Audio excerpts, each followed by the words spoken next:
Hello and welcome to lineups.com preview of the Players Championship. I'm Matt Brown. That is John Haslbauer. Find us over on the Twitter machine at Matt Brown M2 at PGA Tout.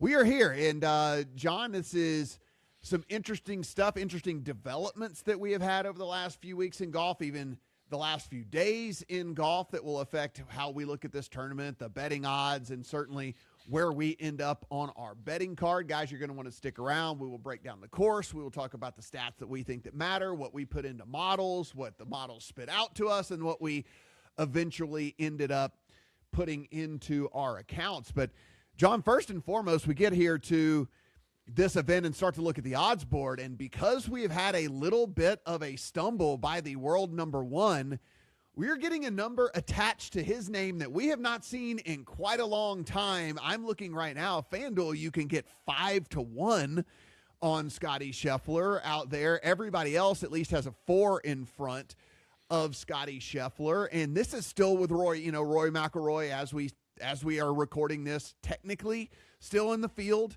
with all of that. But it's very interesting. We have not seen a 4 in front of Scottie, and definitely not a 5 pre-tournament in front of Scottie in a very long time. Yeah, it doesn't sound like much when it's like we're used to seeing 3 and now it's 4. But percentage-wise, I mean, if you're a high leverage bettor, it's almost double the price when it goes from 3 to 5 of what the returns you used to be getting on Scottie Scheffler. So it's interesting, depending on who you are, what type of risk you like to take on. I'm never going to be one to bet somebody at 5-1, just the way that I structure my cards. I certainly don't think this is the spot that I would hop on a 5-1 bet because of how volatile the Players Championship is, and because there are some much larger concerns that I have with the state of Scottie Scheffler's game right now. He just hasn't looked himself for 4 consecutive rounds since he won the very first start of the year. He lost strokes on approach for the first time since the 2024 BMW Championship last week. So it's been a long time since we've seen him look as bad as he did last week. Take that with a grain of salt, because the last time he lost strokes on approach, he won the Tour Championship the very next week. So you can't keep Scottie down for too long. But I think when I look at this board, and we will get into it plenty, it's the perfect storm for golf betting, because you still have Scottie and Rory eating up that win equity from the odds board, but you're not as intimidated by them as we have been in a long time. That's a great way to put it. I'm actually kind of hoping that Scottie struggles a little bit here this week, and maybe we do get a fat number on Scottie in these tournaments that we're going to love to come in and pounce on him and take advantage of the drift. You mentioned Rory McIlroy was having some back trouble in the gym, then gets out there to hit some balls on Saturday, decides that he needs to withdraw. We get a quote today. Todd Lewis of the Golf Channel got a text message from Rory that says, "The back is being a bit more stubborn than we thought, so I'm staying home today and tomorrow to continue treatment in South Florida with the hope here to travel to Ponte Vedra on Wednesday at some point." So he didn't say I am.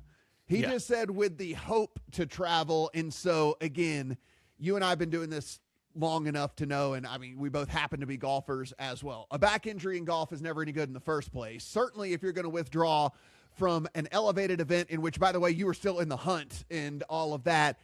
All of this is like not just red flags to me, John. This is like blinking, flashing red lights with sirens going off for me about Rory McIlroy.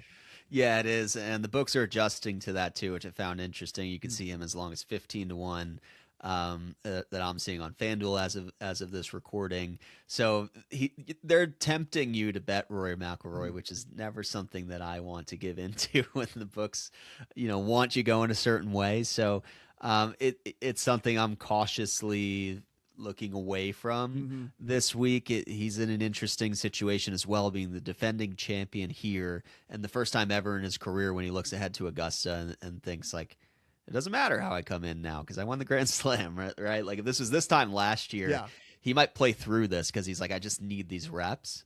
But who knows with Rory? Like what is he playing for with the Grand Slam now past him, and he's won this event twice since 2019, so he may take it easy. I don't think he will. Like if he can play, he will try to play. It's the Players. It's an event that everybody looks forward to, but he might be playing less than 100%. And if he is, I don't want any part of that. Yeah, I just can't. I don't think I can get there, even if he gives me that whole vote of confidence thing and stands up at the podium on Wednesday when he does make it there and say, I feel good and whatever. Because back spasms is just one of those things that they come and go. They cannot be there, and then literally, again, this just popped up in the gym before he's going out to the range. So it's to me, I don't know. Obviously, there is a number in which it could get to that I would bet Rory McIlroy, but I don't think it will get to that number. And so I'm probably not going to have any Rory exposure, at least from a betting perspective, obviously for the DFS players out there and things like that. You might find lower ownership on him because people are scared, and obviously that creates opportunity. But I don't think from a betting perspective I'll have much exposure. Yeah, no, I'm with you. I'm really not touching it, and even with DFS, I don't chase leverage that much. I'm going to be in select single entry contests probably, and I just don't want to take that risk on. Other people will, and it might be a good leverage opportunity, but for me, it's probably a full fade. So here we are, TPC Sawgrass, $25 million purse. We're going to get $4.5 million to the winner. So anybody in one and done contests out there, this is a fat daddy. So you don't want to don't get too incredibly cute here. This one is going to make a difference for sure.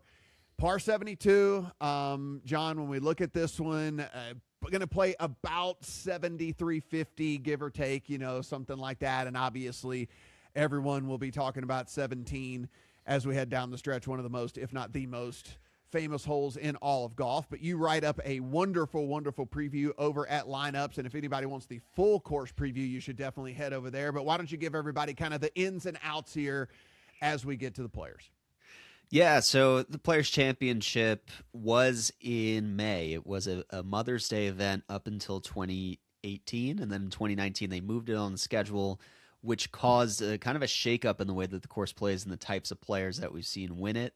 So since its move on the schedule to March, and really the first premier event of the year where all of the best players are playing against each other in a full field, we can talk about the March's Major campaign if we want to. I think cooler heads have all kind of started to agree this is not a major championship, especially with the live players not playing in it. But it has historically felt like a major. It has been the deepest field one can put together pre-live. So this is the event that everybody wants to win. And ever since it moved to its current place in 2019, your winners have been Rory McIlroy in 2019, followed by Justin Thomas, Cam Smith, Scottie Scheffler, Rory McIlroy. So it's all big dogs. It's a high octane atmosphere. It's one of the best fan-friendly environments and raucous crowds and stadium environments that you're going to see outside of maybe Waste Management, but the stakes of winning this are so much more palpable. Every player wants to have this win on their resume. So it's not a major, but it is held in almost the same regard by many of the players. As far as the course itself, there's water on 17 of 18 holes.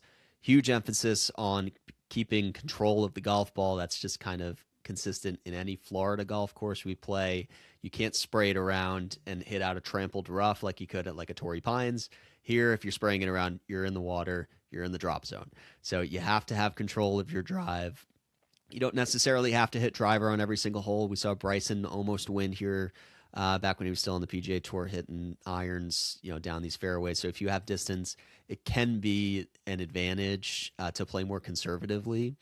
But you have to be responsible. You have to be strategic when you're navigating here off the tee. And then ultimately, I look at this as an approach and short game type of course. The best iron players tend to rise to the top, and guys who are crafty and clever around the greens, who are comfortable hitting out of these little pot bunkers, you're going to get some dodgy lies that you've never seen before, and you're just going to have to kind of use your imagination. That's what Justin Thomas is. That's what Scottie Scheffler is. That's what Rory McIlroy, Cam Smith, all these guys who have won here have that sort of commonality of spike, best class ball striking, and imagination and touch around the greens. So I'm looking for all of that. And then obviously if you have experience in majors and high pressure atmospheres, that's just kind of the secret sauce here. That's just unlike the Arnold Palmer Invitational and the other events we've had this year. It's a different atmosphere. So that's something subjectively I want to look for in players when I'm putting my pool together too. Everyone will be watching kind of the closing stretch here, 16, 17, 18, where you kind of get The risk reward par 5 there on 16. You can get there in 2, but there is water short. There's water to the right, so that could come into play. Obviously, 17.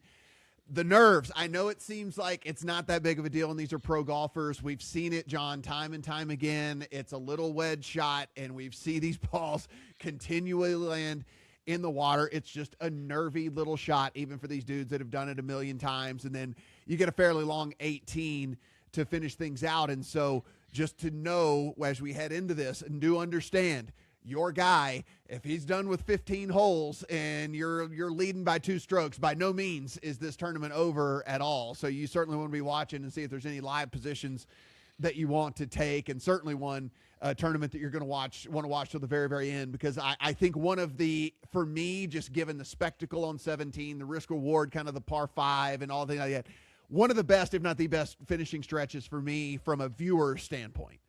I totally agree. It's my favorite. It's the most fan-friendly for everything you just said. It's not just that you can birdie out. It's that there's bogey opportunities on each of these holes, bogey or worse opportunities. Like, I mean, we just saw what Shane Lowry did with a couple double bogeys down the stretch at the Cognizant, and that's just Florida golf. So this kind of takes it up even higher level because of the fan atmosphere and what's at stake. And that's why I think the cream ultimately tends to rise to the top here, because if you haven't been in this moment, been in this environment, you can't simulate it. And so it's interesting because, and we'll get to the players in the field as well, but you tend to get this juxtaposition at this event where you have a long shot who came out of nowhere, who's been leading the whole time, but he just barely gets edged out by the proven guy. We saw that with Rory over JJ Spawn last year. We saw that with Scottie chasing down Brian Harmon, and he also chased down Xander and a couple other guys, but it was Scottie who caught him. It's just the way it is here. You get those unexpected guys, and they're very close to winning, and you just don't know who's going to come out on top. But it's a volatile event. It's a really fun one to watch. So we are, a lot of times, and you and I will do a video for whenever we head to the Masters and things like that. And Augusta will be one of the courses in which we talk about just the incredible course history narrative there, how sticky the different things are with all of that. And this one for me, and I certainly want someone, I think, who has played here before, and I think it's more of a tiebreaker or something for me than anything else. But as you said, with Florida golf, I mean, one bad swing. You mentioned Shane Lowry just a couple of weeks ago. I mean, it's one of those things where the volatility that is involved here, I'm not necessarily so much weighting course history and what people have done and haven't done here and all of that so much for me this week. I'm going to play the guys that I think are best, and if they have a couple bad swings, I'm just going to understand they're probably going to lose. I'm probably going to lose the bet, and like you put up a big number, and next thing you know, you've fallen 8 spots, and I'm going to be looking up at them. But I don't know how you look at the course history here. I'm just kind of almost, like I said, almost using it for nothing more than a tiebreaker for me. I'm not really weighing it much at all. Yeah, I'm with you. Very little importance for me on course history. Scottie Scheffler, Rory McIlroy have both won here twice over the last 6 years. They've also missed the cut here over that span. Yeah. They don't miss many cuts. So this is just the type of event where literally anything can happen. And we talked about Scottie at the top, but even if Scottie was at the top of his game and he was 3-1 this week, it's not a tournament I would feel compelled to bet in that without Scheffler market, because it truly is so random. The breaks that you can get, the lies that you get, hit good shots running off into the water. Mm-hmm. Anything can happen here. So I'm not waiting a ton on course history. I want form and results on the comp courses that simulate Sawgrass the best. So let's talk about the stats that matter here. And, you and I, both guys that run models and all of that. I'm not a coder, by the way. I use somebody else's work. I'm not, I couldn't code my way out of a paper bag, but maybe with AI, who knows? Maybe AI, one day I'll be making my own models and things like that. But I lean on the hard work of other people, but I do put in what I think that matters and weight it appropriately and try to interpret what the model spits out to me and all of that. So what did you kind of prioritize this week? I know you already mentioned you think it's definitely an iron heavy course. So approach is always going to be something that we weigh very heavily when we're running these models, but just how heavy did you go? And then what else did you throw in there? Yeah, approach and around the green most definitely is what I'm leading with. And then for off the tee, I'm looking at more Good drives gained, distance from the edge of the fairway is a stat that I can put in the model that I'm using, but it's essentially driving accuracy. And when you're hitting fairways, are you hitting the center of the fairways, or are you just barely hitting some fairways? So that proximity, I think, is pretty important here because that tells me you have complete control of where you want to put the ball. And this is a positional course, so that's important to me. And then the mixed condition model, it's more of that strokes gained ball striking on less than driver courses. Or just positional courses where if you need to hit driver, you're hitting it, it has to stay in the fairway. And then comp course history, I'm looking at a lot of those Pete Dye courses, Harbor Town, Stadium course where the American Express is, I think, is a very misunderstood course because that's a pure birdie fest type of event, but it's more a birdie fest because of the other two courses on the rotation. Stadium course is actually built in the image of TPC Sawgrass by Pete Dye, and it plays considerably similar to the scoring average at TPC Sawgrass. So I think that's an underrated comp course people don't look at enough. The Amex, which was played earlier this season. Scottie Scheffler won there. Go figure. And TPC River Highlands is another die course with a lot of water where you have to make a lot of birdies. So those three, I think specifically I'm referencing. Other comp courses that I think are relevant that I want to reference, Waste Management at TPC Scottsdale, another TPC risk-reward type of course. And then a few of these Florida swing courses I think are going to be relevant just because of the Bermuda that you're playing out of. Innisbrook, I think, is the most similar, where we have the Valspar Championship next week. So of all of the Florida courses, that's the one I want to look most specifically at. I know it's the farthest away. Technically, you have to look back to last year, but I think that historically has had the highest overlap as a positional course. You don't necessarily have to hit driver everywhere. So put all that together, summarize. Comp course history is what I put the most weight on, about 15%. Strokes gained approach, about 15%. And then I scatter in a lot of those combination stats with the around the green, the Bermuda putting, and the comp performance.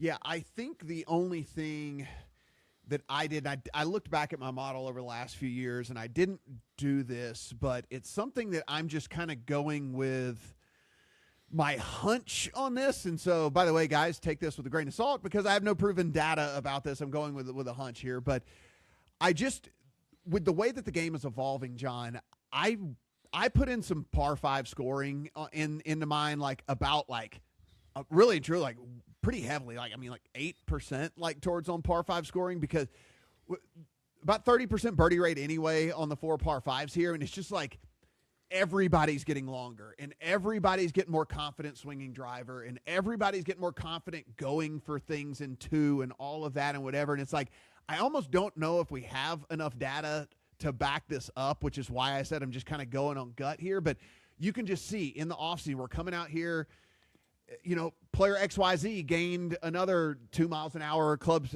head speed, player this, player that, whatever. Found out that this shaft was better for him in the offseason. Now he's playing this one, which got him, 3 more mile an hour balls, all this crazy stuff that's going on. It's like, I just think we're going to start seeing an evolution to these par 5s just like getting destroyed and certainly the ones that you can get to and stuff. And so again, this is just my personal bias towards the model that I wanted to include in there that can help some of these guys rise to the top that do play the par 5s a little bit better, where there are at least the glaring scoring opportunities here for this tournament. So I think everything that you said is in mine as well. I think the only difference is I did kind of almost heavily weight some par 5 scoring into mine. Yeah, no, I agree with you on par 5 scoring, because not only is that crucial to finding the birdies on this course, but it also kind of simulates who the aggressive players are and the guys who are going for it the most. I know Siwoo Kim is always somebody who ranks atop the list for par 5 scoring. He's not the longest player, but he goes for it and he's aggressive and he tries to hit those driver off the deck to get there in 2 and get up and down. He's a good scrambler. So you're totally right. You can plod your way around here conservatively and finish top 20, but if you're going to win this event, you have to go for it. You have to be aggressive. You have to fire at pins, and you have to be in form. So let's look at the odds board again. We already talked about Scottie and Rory and any concerns we might have there.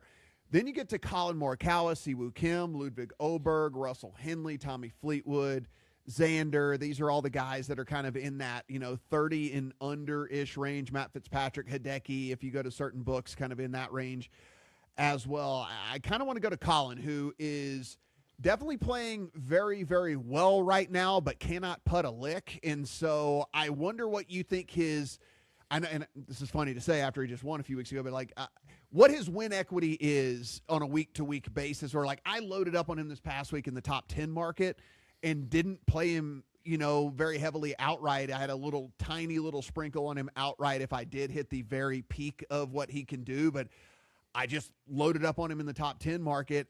I might do the same here. I just wonder what the win equity is with how bad he putts.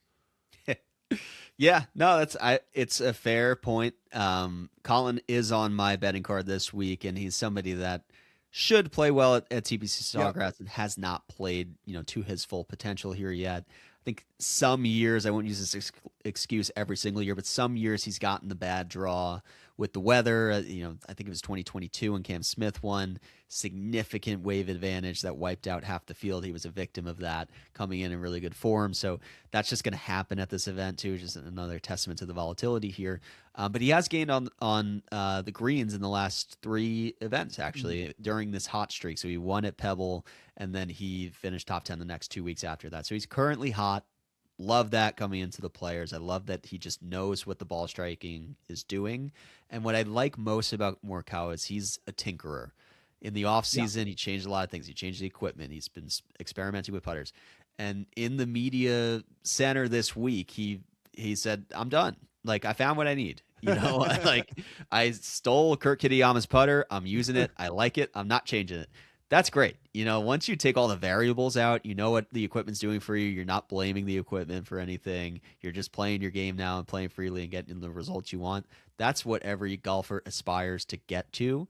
And he's at peace with where he's at. So I love that. On paper, it's a Collin Morikawa course. He's hot. He's motivated. And he just seems like the type of player that should have a Players Championship on his resume by the end of his career. So let's get to some other like monster names here that I just mentioned and kind of get some quick thoughts on them, and then we'll get to our betting cards. But, Ludwig Åberg coming off of a decent performance this past week, though up and down performances in the weeks leading up to this. Russell Henley kind of could be the same thing said about that. Is Xander back or not? I mean, there's all kinds of things about these. Even Tommy Fleetwood, for the first time in a while, played poorly. We saw Tommy Fleetwood actually play poorly. What do you think about the big dudes here kind of in that next tier on the betting board? Yeah, a lot of question marks, like you said. Like Xander doesn't look like he's fully healthy. He's got it some rounds, but he's not putting 4 together. So he's crossed off my list, although, he was right there in the mix 2 years ago. He's crossed off my list. Tommy Fleetwood, a guy on paper, should play a wind-exposed ball strikers course like this. It's picture perfect for Fleetwood, and he's had some good results. But it's also a lot of water, and we've seen him not really hold it down. The Travelers most recently would be an example of a Pete Dye course that's risk reward that he just couldn't avoid the water or couldn't avoid the blow up. So I have some concerns about Fleetwood, especially coming off of his worst result we've seen from him in a while. So Collin Morikawa is the guy under 31 that I have circled. He's the person that I'm starting my card with. And then after Collin, I'm taking more of a bet the middle of the board type of approach. Yeah. It's interesting. It's like all of the guys, if we were doing a follow-up on this, like any of the names I mentioned, if you're like, oh, they went and won, you wouldn't be like, we wouldn't be shocked by any stretch of the imagination. Those are pedigreed guys that certainly have the game to get it done. It's just currently right now, something in the form with almost all of them. And I don't know. I'll get your opinion on Ludwig, who had a great week this past week, but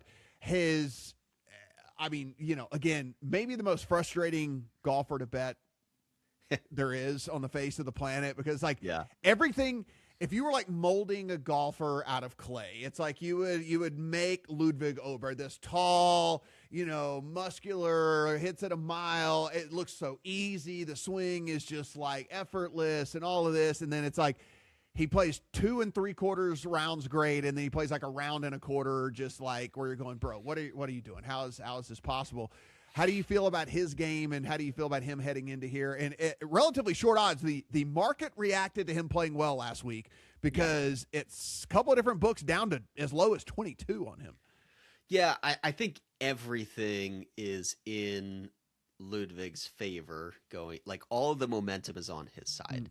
I was on Ludwig last week. I followed his round very closely for all 4 rounds. He looks great. His Achilles heel last week at Bay Hill could not birdie the easiest hole on the course. Yeah. The last 3 rounds on 16, a 500-yard par 5, he went par, par, par, misses the playoff by 3 strokes. That's the difference in the tournament. You talked about par 5 scoring here. 1 hole does not mean that Ludwig is a bad par 4 player, par 5 player. He's a great par 5 player. It's just an anomaly that happened. He hits the ball in a string. He hits it high. He hits it straight. He hits it far. All very important. Anywhere you go, he should have a long career on the PGA Tour, pick up a lot of wins, finish top 10 in his debut here. Joe Scovern is his caddy. He won alongside Ricky Fowler here, so he's got that even longer experience than him himself. And he lives in Ponte Vedra Beach, so he's extremely familiar with here. Like, literally everything is on Ludwig's side. And I haven't been able to pull the trigger. He's like the first man off my card, which, if you're listening to this, that means fire away. Things are looking pretty good for you. If he became a fade for me, I'm not fading him because he didn't pull through last week. I feel like I kind of could have jumped on, saw the number depreciate to what it is now, and I no longer like the value on it. Heads up, I prefer Collin to Ludwig. It would not surprise me if Ludwig outplays him. But I feel like I'm getting more consistency out of Collin. I saw him win a signature event, and he's just been a little bit more reliable in these types of events for longer than Ludwig has. All right, let's get to the betting cards here, and then we'll close things out with a couple of other names that certainly will pop and why we did or did not end up on all of those. So we know that you are on Collin. That's your shortest shot on the card right now. Where do you go from him? So the next guy I bet was Cameron Young. And Cameron Young is a shot maker. He's got all the shots. He can hit a low draw. He can hit a high draw. He can hit a cut.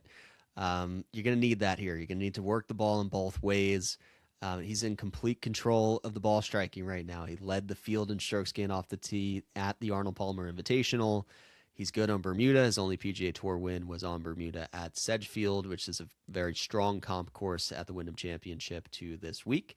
And just, a good ball striker with a complete game who shows up in big events. He may not win them as often as we would like to see, but I think that monkey is kind of off his back now, having won his first PGA Tour event and standing out at the Ryder Cup. He was clearly the best player on Team USA and made some huge shots, which I think is encouraging going into a high octane event like this. So he was actually the first guy I bet this week, Cameron Young, and then right next to him on the board, Matt Fitzpatrick is a guy that I wrote about in my lineups tournament preview this week.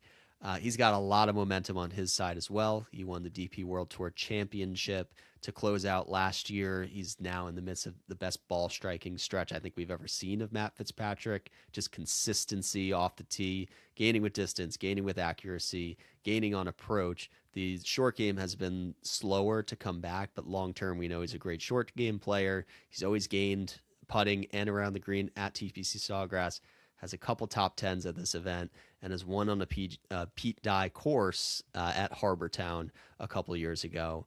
A major champion, has the pedigree, a good number, mid-40s for Matt Fitzpatrick, who was half that number, one of the favorites at the API just last week. So I think it's a great buy low opportunity for him too. Are we? Is that where are you cutting off your outright card at Matt Fitzpatrick?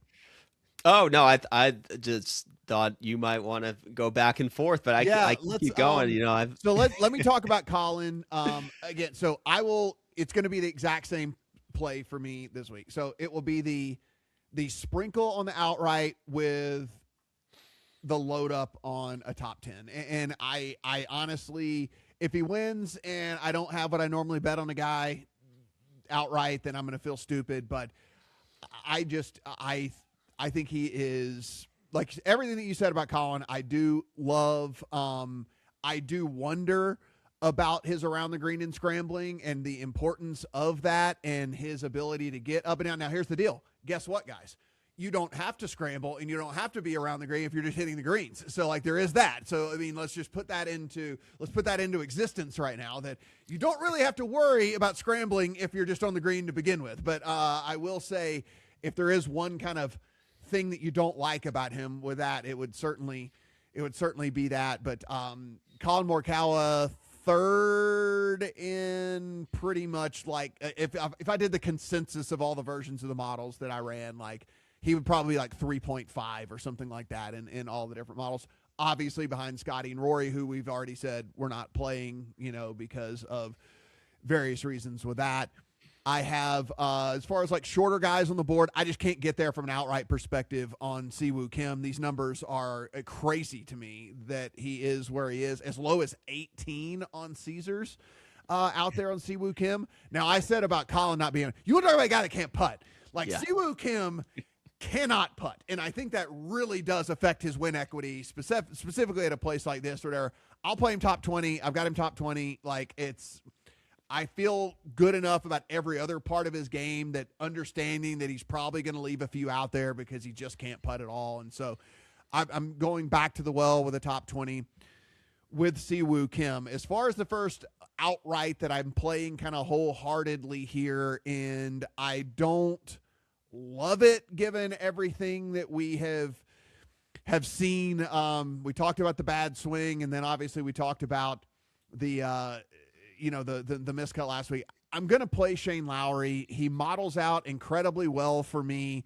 There is almost no, let me see if there's any red around here, whatever. I guess a little bit across the green, around the green stuff would be kind of his bugaboo as well. Kind of in the same Collin Morikawa deal. Everything else is really great except for that and all the stats that I really matter here. But again, it's another guy that so much emphasis on accuracy, and after he sprayed one into the water whenever he really didn't need to. I know that sounds funny that I'm saying accuracy, but by and large, incredibly accurate off the tee. It doesn't really worry about hitting it a long way. He cares more about being in the fairway than all of that. And so I went Shane Lowry. I didn't love it, but I mean, look, the model's there for a reason. You dig in outside of a couple big swings. We'll be talking about this guy coming off of a win. And so, I played Shane Lowry.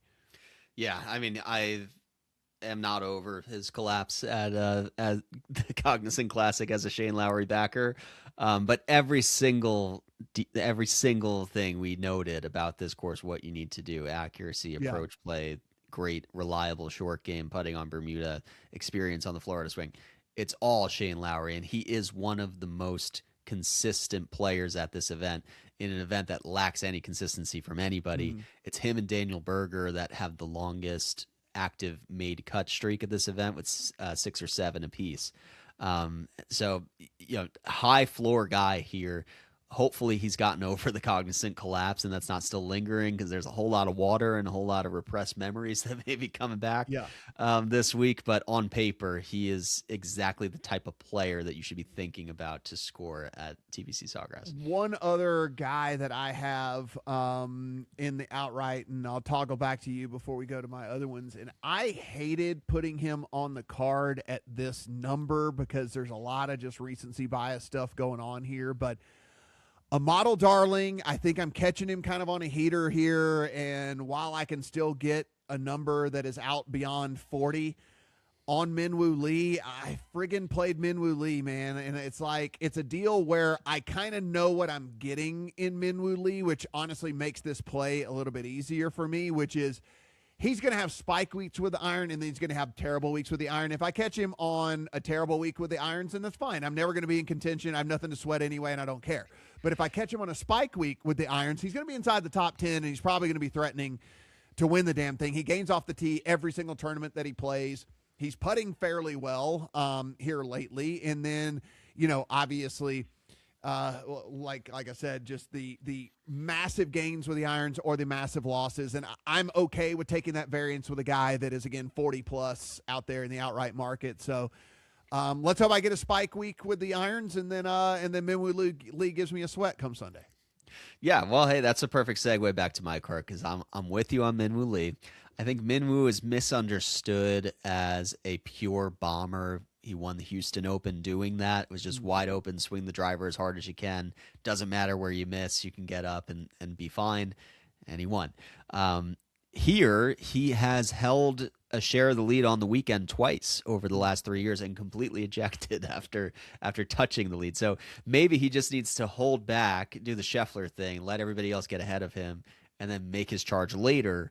And that's the missing piece for Minwoo, because he's got the distance to club back and play responsibly here. We've talked about that. He's spiked 2 of the last 3 weeks on approach, which is kind of new for Minwoo. He hasn't been known for his irons, but he's really made some improvements this year. And the putting looks great, and he prides himself on the chip-ins. Dr. Chipinski himself, the chef around the green. So I love Minwoo. Easy guy to root for. Expectations are tempered because we know he can eject, but the ceiling is there. It's kind of the deal where I kind of like betting a guy like Minwoo from a outright perspective, where it's like if I'm watching on Thursday and his irons are just spraying all over the place, I'm kind of like, oh, okay, well, that's fine. I can just kind of scratch him on. I don't really got to worry about it anymore. I mean, he's very predictable. If he's feeling it, he's usually feeling it. And if he's not, it's like, all right, well, that's fine. We'll just move on. Like, where are my other guys that might be in contention, So Exactly. I do that. The next guy on my card is like a decent amount longer. And kind of this was the order in which I ended up putting these guys into the account, because it was just, the more I dig in, whatever. And, we run these models, and I'm not a slave to the model, but if a guy is popping and he's got a very long number next to his name, and I go in and I start to do some research and I realize, like, okay, there's a lot of reason for me to like Nikolai Højgaard this week. And like, again, this is a dude that has gained off the tee in 5 straight. He has gained off the tee in 9 of his last 10. He has gained on approach outside of the Arnold Palmer, which he's still T24'd. But before that, he had gained on approach in 9 straight. Around the green game is fairly solid as well. I mean, there's just a lot to really like about Nikolai Højgaard. And you're talking about a guy that you're going to get 90+ to 1 out there in various markets on him from an outright perspective. I think his win equity is much higher than that with the way that he's playing right now. And so with that, I'm going to try to ride his heater as well. I think if a guy is confident off the tee as he is right now, typically very good with the irons on the approach game and stuff like that, I think that this is someone that could probably play himself into contention. Yeah, I love that play. I mean, he was right there at Waste Management, TPC Scottsdale, decent comp course to here, kind of gaining across the board in the 4 strokes gain categories over the last 5 events he's played, and that's really what you need here. You need that well-rounded game. He's got distance. A couple missed cuts here before his first 2 starts, but he's in much better form now. And again, like we said at the top, the course history, you can write it off for some of these guys because it's just a volatile event. So that's being priced into the market, because if it wasn't for his course history, you would not be able to get odds that long. So I think that's exactly what I'm looking at, the bottom of the board and those long shots. I'm comfortable buying low on a course history if everything else is there. So I love that play. For me, so I got Jake Knapp at 66 to 1. I put all of my bets in on Sunday, actually, for whatever odds hadn't really adjusted. And the last 3 guys on my card are all also 66 to 1. So I've got Jake Knapp here. I thought 66 was a fantastic number. I think there was maybe some speculation about his health. He mysteriously withdrew from he skipped the Cognizant Classic, which he was just going to do anyway, but then he mysteriously withdrew without giving a reason minutes before his tee time at the Arnold Palmer Invitational. It was originally reported it was injury related, then it was reported it was illness related. Whatever the case may be, he's on the range on Monday, looks great, looks himself, doesn't seem to be bothered by whatever happened, so who knows what it was. Maybe it was precautionary and he just wanted to be right for the players. All of that aside, he's number 1 in strokes gained total on the 2026 season. Hasn't won an event yet, has finished top 11 in every single one. Each of the first 5 events, I believe, he's been right there. Nobody, not even Scottie Scheffler, has gained more strokes on the PGA Tour this season than him. So to get that at 66 to 1 on a course he's finished T12 at last year, and just has that buttery smooth swing that just looks like, the results had to follow, because you watch this guy swing a golf club and you're like, this guy could be the next Arnold Palmer. It's smooth. So easy guy to root for, and just putting it really well, and the ball striking is great, has the distance. So Jake Knapp is on the card. Sepp Straka, I think, will be a popular pick this week. A couple of top 15s the last 2 years at this event. A few top 15s to start this season. Was right in the mix at the Cognizant. Didn't putt it great on Sunday, so he fell back. But he was in the mix there. Accurate guy. He's won in Florida at the Honda Classic. Almost won in Memphis, which I think is a pretty decent comp. The TPC Southwind. Lost in a playoff to Will Zalatoris that year. And won a signature event last year at the Truist Championship. So he's won these kind of elevated full field events. I think he's battle tested and capable of winning a big boy event like this. And he's been in the mix a few times. So he'll be popular, accurate guy, good ball striker, good Bermuda player. The last guy on my card, I'm curious to hear what you think about this, is Daniel Berger. I'm buying back after the theatrics last week. Not all tournaments are lost the same. Yeah. I don't think he did much. I don't think there's much you can fault him for what he did on the back nine if you replay it at the Arnold Palmer Invitational. Obviously, he had a 5-stroke lead on Akshay and a 3-stroke lead on the rest of the field going into the back nine. Kind of just parred everything, which is, it's Bay Hill. You know, you're not going to try to make birdies everywhere. Parred his way through everything, made, maybe one mistake. Missing the green in that fried egg. It's a bad break. He makes a bogey there, and then he 3-putts from the fringe on 17. So you'd like to have definitely the putt back, but otherwise he just got chased down by Akshay. Yeah. Making everything, eagling on 16. He just defying all logic for a player profile as to how to win a golf tournament on a course that has like trouble off the tee, and yet he is horrific off the tee all week and still figures out a way to win the golf. It's unbelievable. Yeah, it's actually almost identical to how Cam Smith won the Players in 2022, where it just lost every single stroke off the tee and it didn't matter.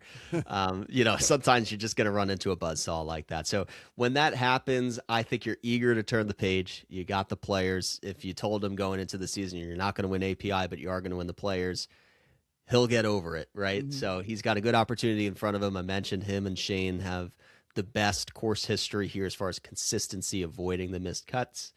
And the game just looked good. It just looked smooth. It looked like he was effortlessly hitting those stingers, and the approach play looks good, and he continues to trend better with the putter. Yeah, it's a deal where I think for us, because we've been in this long enough to remember the heyday and glory years of Daniel Berger, and we're kind of like, oh, when he's back, whatever. You go back to last season. I mean, T2 at the Waste Management, 12th at the Genesis, T15 at the API last year. RBC was, T3. The guy's played well. It's not like we're sitting here talking like this guy is like, oh man, when he finally makes it back, it's like, yeah, there's going to be bad weeks, but most golfers are not Scottie Scheffler and all these other, there's going to be bad weeks. Golf is hard. Golf is hard. There's going to be bad weeks, but again, T6 at the Sony, in January this year, played top 20 at the Phoenix yet again. And then, of course, the second there at API. I love Berger. I actually have him top 20. I don't have an outright on him, but I share that I think that the dude is feeling good again, feeling it, and this fits him really, really well. So I did play top 20 on him, and who knows, maybe there is a sprinkle to be made on the outright market for Berger for sure. So I agree with you on him. The last guy that made the card for me, and this is yet again, not slave to the model deal, but certainly someone that modeled well, and you go and you dig in, and it's green across the board whenever you talk about all the stats that I put in that matter and all of that I really, really like. And the only thing you're worried about is maybe he gets a little spray from time to time off the tee, but I played Chris Gotterup. I mean, I think the game is good enough from every other perspective, so long as he can figure out how to not spray it off the tee. And when Chris Gotterup, I should say, when Chris Gotterup doesn't spray it off of the tee, we see very, very good things from him. Sprays it every now and then, and you see bad things, but it is what it is. He's kind of team no putt as well, but he does so much other stuff well that he can make up for it sometimes. I am going to need a few putts to drop. Maybe he will be able to figure out how to get that done. But the whole makeup of the game, outside of a couple of little aberration things for me, ended up on Goddard again, who a guy that I think at 26 years old is probably entering the better part of his career right now, and like the historical stuff with him all checks out. And I'm gonna think that he's gonna be a name that we're not necessarily talking about on a week-to-week basis, John, as being like the elite of the elite, but I certainly think he's a guy that we're gonna be talking about on a week-to-week basis, at least in consideration from a modeling perspective, I think for years to come. Absolutely. Hopefully it's on Ryder Cup teams for years to come too, because he was right on the periphery for Bethpage this year. One at Sony, one at Waste Management. Those two things bear in common with TPC Sawgrass that you cannot miss left, because there's a ton of water and trouble on the left. So there's a lot of correlation between those events and this one. And I think Goddard is just one of the most disrespected by the books this year. Like, no matter what he does, he just stays in this like 40-1 range. Yeah. And he's a two-time winner who's mixing pretty often, coming off a T6. So I bet him just on the value of the number alone last week. He was right there. Yeah. He had a good chance to win it if he had a great Sunday. So I think I bet him too much this year. I need a Goddard. I know. I fall into the same. Yeah, I fall into the same deal, dude. I fall into the exact same thing.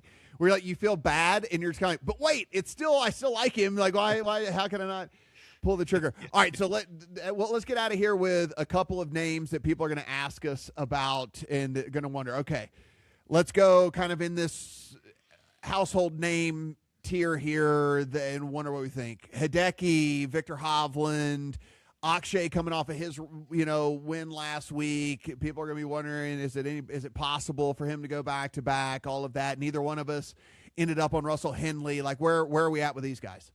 Yeah, I guess I would say a concern with each of them that has kept me from playing them, kept me from having any exposure to any of those guys you mentioned. With Hideki, love him long term at this event. Like, I expect him to end his career with a Players Championship victory. I would like to see a little bit more consistency off the tee. It's been a little squirrely. It's the only reason he didn't win the Waste Management this year. He almost did the Akshay thing, where it just didn't matter if fairway to green. He just escaped. But that's a concern to me with all the water here. I think he's going to run into trouble with that. You mentioned Russell Henley. He should have better results by now than what he's had, and he's played this event so many times. He's never really contended. He's never been in the top 10. I get that he has a good major track record, which is surprising, and he's been top 10ing at a lot of those events, but it just hasn't happened here. And we talked about par 5 scoring. Like, I don't know if he's aggressive enough of a player to get into that top 10 and sustain it and hit the shots down the stretch that you need to. Oddly enough, has lost with the irons over the last 3 tournaments, which it's like, I don't know if something's, you get the yips sometime. I mean, golf swing is super complicated and it's weird. And you hear about guys say like, I don't know, I just kind of lost it a little bit there for a while. Like, that is a little bit concerning for me too. And certainly if I'm going to invest in a guy to number so short, I kind of don't want the thing that we love the most in this, to be like the thing he's kind of like not doing very well right now. Right. If it hasn't worked for him before, then the year that he's reeling on, irons is not the spot that I think it's going to change. What about Victor? Victor is interesting. I actually think he's drifted to a good number where you're not paying up for anything. He won this time of year last year at the Valspar. He's not a reliable short game guy. He doesn't have the creativity. And listen, I say that as the same person who bet Collin Morikawa. They're really not too different from a short game perspective. Both guys hang their hat on their ball striking, and they don't necessarily need to be as great with the short game because they're always there. It's a good value number. I have some concerns maybe about the consistency of what he's been doing off the tee. He's another guy who's tinkering, experimenting, trying different things every single week, and I'm just not convinced that he's found it yet.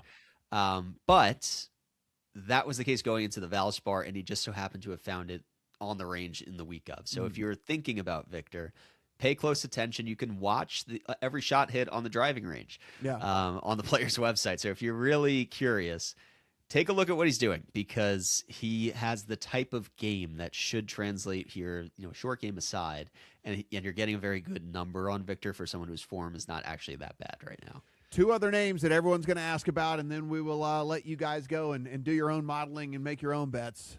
Brooks Koepka, Justin Thomas. Brooks Koepka, is on the opposite end of Justin Thomas from an odds board perspective. Brooks Koepka is sitting 55, 65-ish range, something like that at the books out there. Justin Thomas way out at 100, 150, I think, at FanDuel or something like that. I mean, you know, Data Golf lets you import your models, and then it puts it like attaches odds, like basically what your value is. And then like Brooks Koepka is like 230 to 1 for me on my, like, if it goes by kind of what I have with all of that. Justin Thomas, obviously coming back off the injury, looked horrific this past week. Is this a, hey, it's his first week back, that's a tough golf course, I'm giving him the benefit of the doubt, or is it a, hey, I need to see it with my own eyes first with Justin Thomas? Yeah, Justin Thomas was an adamant fade for me. I talked about it on my podcast, Preferred Lines, last week. I had the pleasure of going to TGL, where he played for the first time this year. And I was in the media center afterwards, and he was answering questions, and he was very forthcoming of, I just got to get some reps in. I'm extremely rusty. I just want to get out there, and I want to know what I've got going into the Masters. So he finished dead last week. We made a lot of money on a Goddard up matchup against Justin Thomas. It was just crazy that was offered to me. Slow to adjust or realize that that's not the real Justin Thomas that's playing still. And I don't expect anything to really have changed a week later. Like, it's still a guy who just had a back surgery in November. It's been a very quick turnaround as far as back surgeries go, to get out there, and he does not look his spry self. So he's working through it. You're getting somebody who's less than 100%. I don't like that here. I need reps with so much water around you. Like, I need full confidence that you know where the ball is going. I was just looking at matchups again. I probably will go back up against Justin Thomas. I see a Jason Day versus Justin Thomas matchup.